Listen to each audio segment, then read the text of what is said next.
Hi friends, it's Deanna here today, and today we're going to be sewing up the Not So Basic pant from Ellie and Mac. It is not so basic because there are so many different styles that you can use with this pant, and there's way different options, so this is really exciting. So we've got the legging style, which is the slim fitting. It's tighter and it can be, and we have the wide leg style, which, you know, obviously by its name, it's wider. We have short, we have capri length, we have long length, and then you can have the option of adding ruffles or not adding ruffles to your pant. So this is up to you. So it's really awesome because you have all these different options with the same pattern. And it is so quick to make and so super easy that you can just bust out a bunch of these to wear all different occasions, all different times. It's awesome. So let's go ahead and sew it together. But before I do so, let me remind you of our Fun Fan giveaway of $50 Ellie and my gift certificate. And all you have to do is subscribe to our channel if you haven't. Subscribe. And then comment below and let me know whatever you want to let me know, what you love about our patterns, what your favorite pattern is, what are you sewing at the moment, any questions you have about this pattern, and you will be entered for a random giveaway, which is done monthly. So yay for that. So let's go ahead and get started. I have already cut out my pattern. I'm making the long wide style, but they're either, if you're using the wide style or the legging style, these are both done the same way, and if you're whatever length you're doing, all done the same way. So I'm just going to show you how we do that. This is my waistband, so I'm going to put it aside for a minute. I've got my ruffle. Okay, so you can take the option to go ahead and hem your ruffle now. If you're not doing a ruffle, if you're just doing your pant, you can go ahead and hem your pant leg right now. And we hem it at a 1/2 inch allowance. So I'm going to fold it down 1/2 inch and hem all the way around. Or, and if you choose this option, then later we will have to go back and tuck in that tail, that serger tail at the end. But if you choose, you can also choose to hem your pant after you put it together, and then you'll just have to hem on the round and you won't have to put in that tail. So I'm choosing to wait and hem after I have already assembled my pattern together.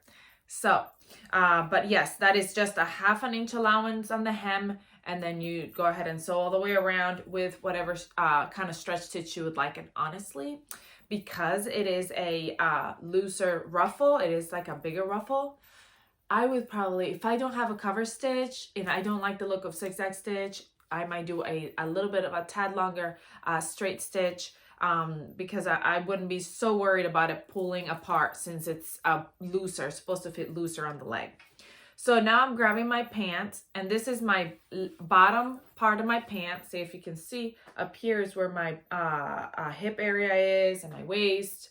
This is my leg. This is the bottom of my pant.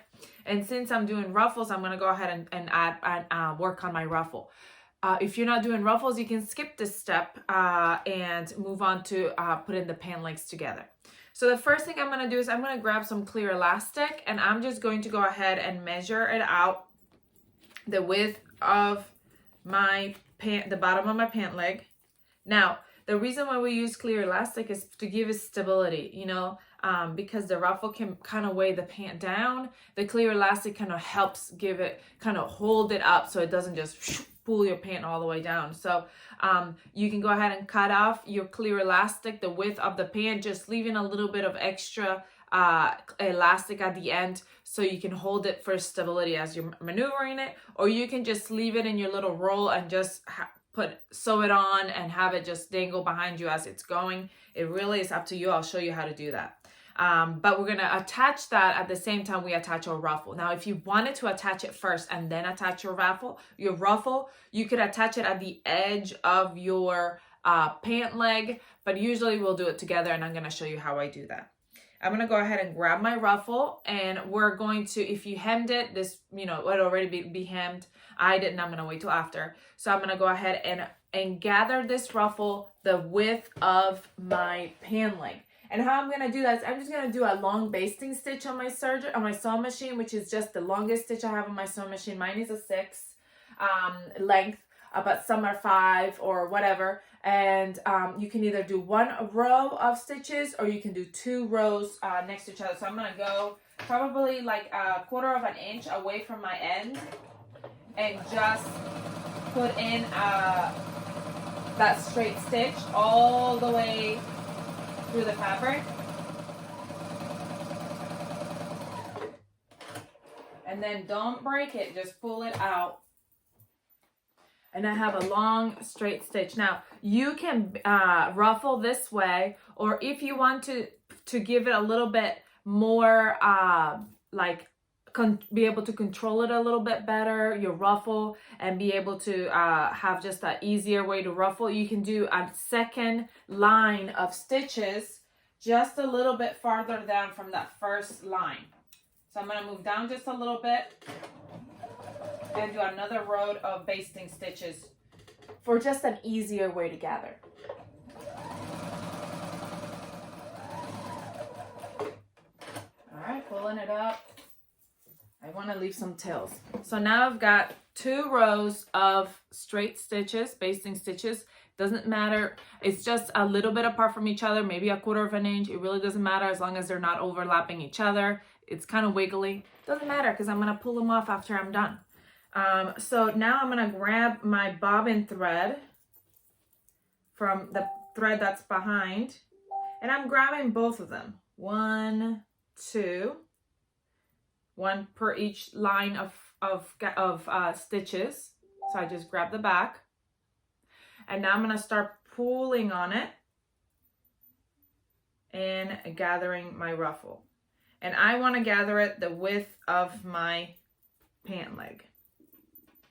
Sometimes I will go ahead and grab and mark my center, so I know if I'm gathering it nicely enough or not enough or whatever, and I just go to the center from one side, and then I go to the other side and pull to the center of the other side as well. So that way I'm gathering from both ends, which gives me a little bit of a more even gather than just pulling from one end.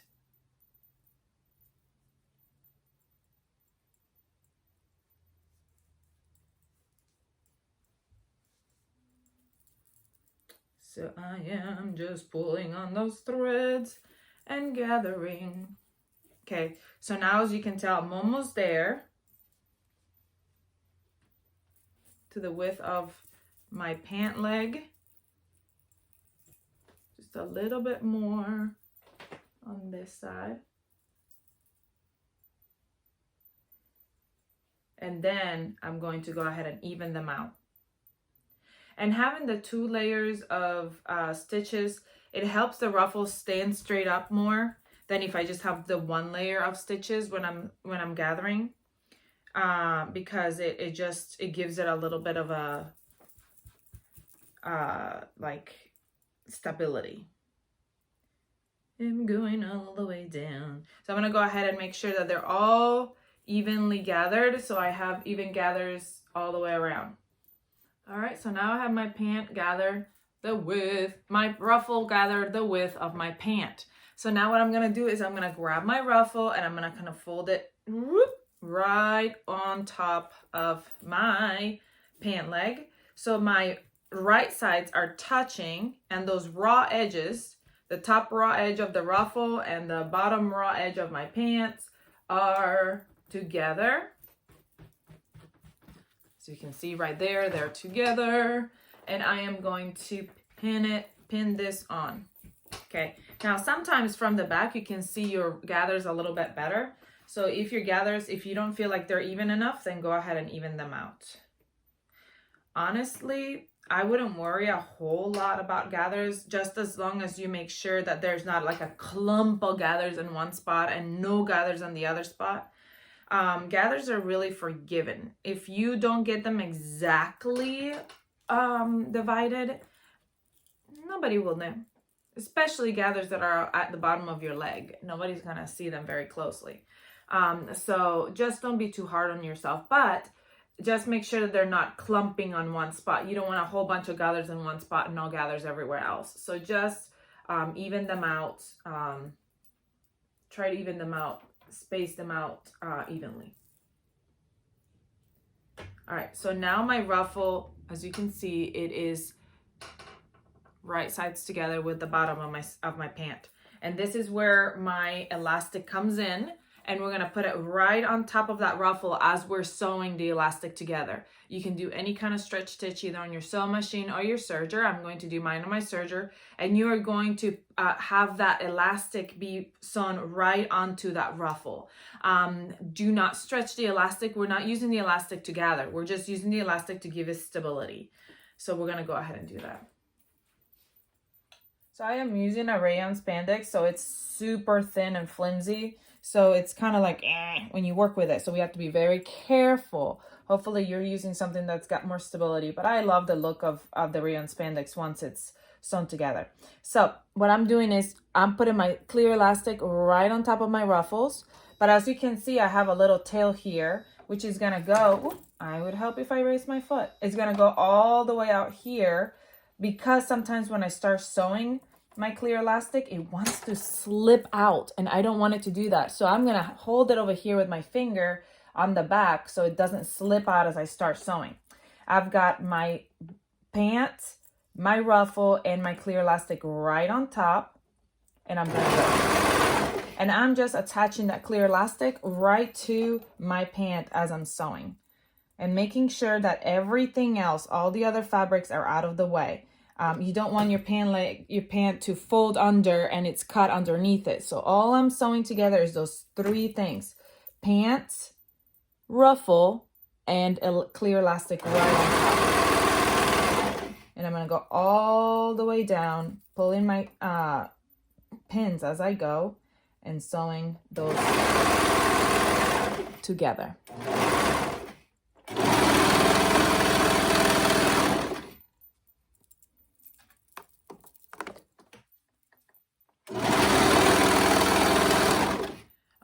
So now my ruffle is on, and now what I do is I go ahead and remove those basting stitches by just pulling right on your thread, and they should just slide right out. If it doesn't slide right out, then you can use your I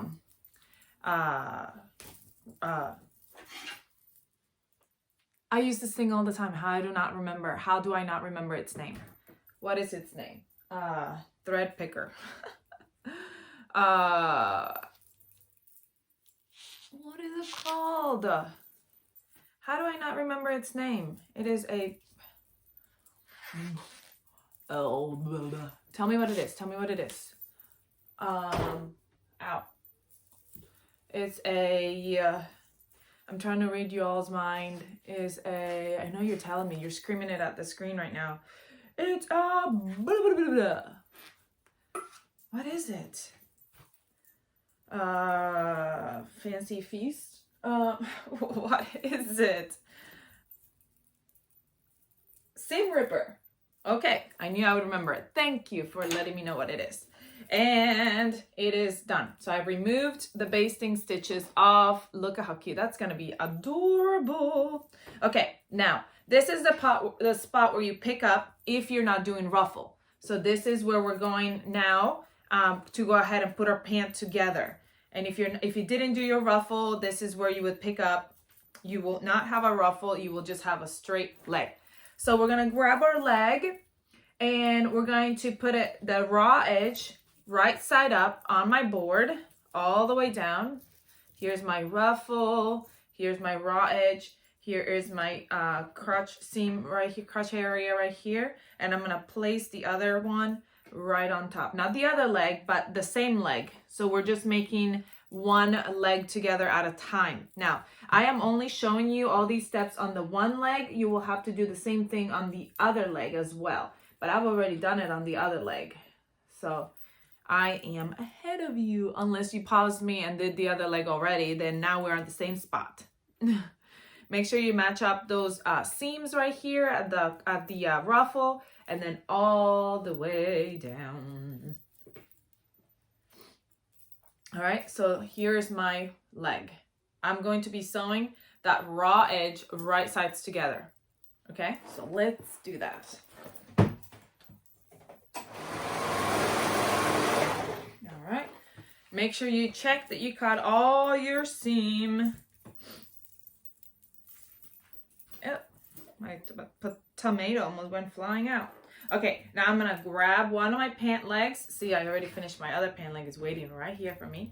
I'm gonna grab one of my pant legs and I'm gonna turn it right side out, like so. And I'm gonna fit it right into my inside out leg. So here's my inside out leg. I'm gonna fit this one right into it. And I am going to match those. First, I'm gonna match that crotch seam right here, right sides together. And I'm gonna go to one side, up one side.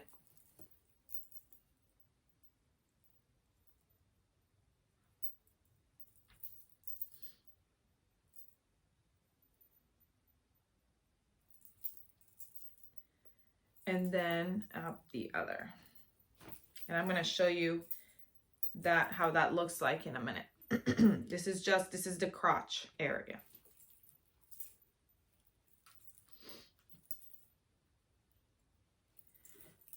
If I pick it up, that is right sides together right there. And I'm gonna be sewing all that little half circle around together. We're almost done. Almost done.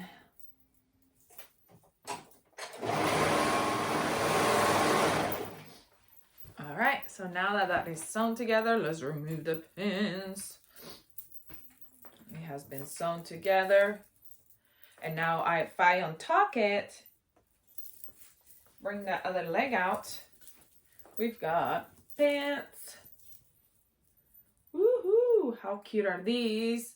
And now what we're going to do is we're going to go ahead and put our waistband on.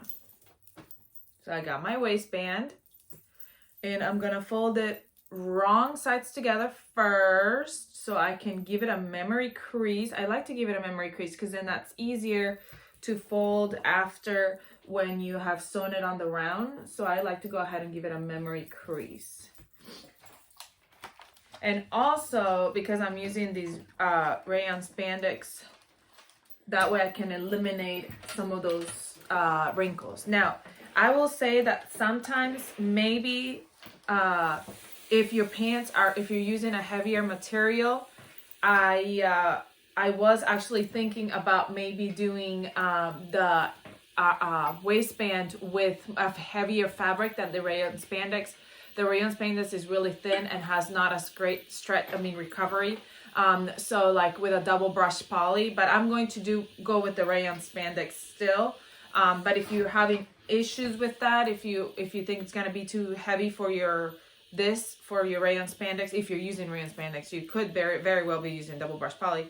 You can use like a double brush poly or something heavier that it's a little bit better. Like if you're using French terry for everything, French terry is not very good at coming together very nicely, like the recovery and stuff like that. So you might want to use something that's a little bit heavier, nicer recovery for the waistband. So I'm going to go ahead and meet those two raw edges, the short raw edges together right here. And I'm going to sew it to make one continuous band.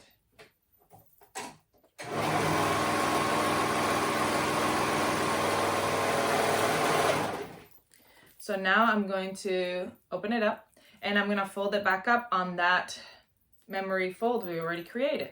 And that makes it a little bit easier to fold back up when there is that memory fold already there. Especially when you're using this kind of fabric that I'm using that's a little bit flimsier. And I'm going to pin right there at that seam. Come on. When you're using this kind of fabrics, you have to kind of just work with them, you know? If you get upset easily, sometimes it's going to be harder to work with. You have to kind of take it easy and don't let yourself get flustered. Okay, so I've got my pin right here on my seam and I'm going to go to the other side and mark the other side. And how I like to mark it is by doing a little notch where I clip just a tiny bit of my fabric so that I can't even see it when I sew it on, but I can see it as I'm sewing. in case my pin moves out of the way. I'm gonna match up now those two, front and back, and I'm gonna go to the sides and I'm gonna mark the sides as well. One side, the other side, and that's marking my quarters. And the reason why I also put a pin there is because then I'm gonna go ahead and pin these quarters to my quarters of my pants. So I'm gonna make quarters of my pants. Now, my pant already has front and back seams. So I'm gonna match my front and back seams. I'm gonna match my front and back seams. What am I doing?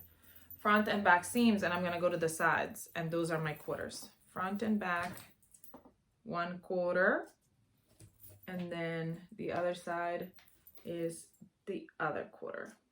Okay, so now I've got my two sides, my back, and my front. My front obviously is the lower part. So we want to put the seam when I'm putting my band on. I want to put that back seam of my band to be on the back of my pants, and I'm matching all those quarter points with my band all the way around, right sides together.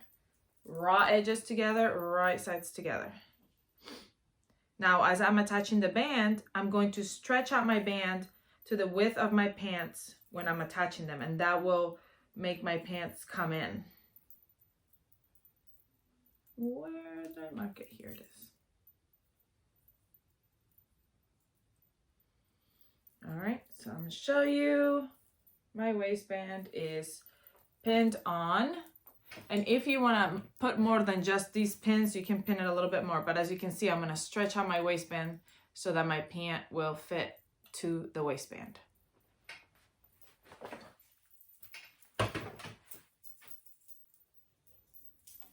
Okay, I like to start where my seam is, my back seam, which is where my back seam of my pant is the back seam where my band is. And I'm going to put that right under my foot. And I do a little start first. And then I'm going to grab my band at my first notch, my first quarter. I'm gonna usually use my ring finger and my thumb, and I hold that spot right there. And with my middle finger and my index, I grab farther up on my fabric as I'm pulling. And with this hand, I just even it all out, and I'm done.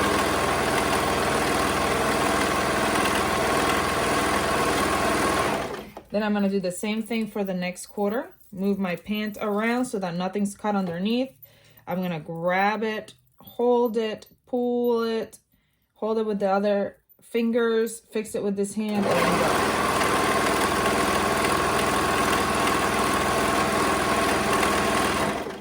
And I do that for all my quarters so that I can have an even waistband.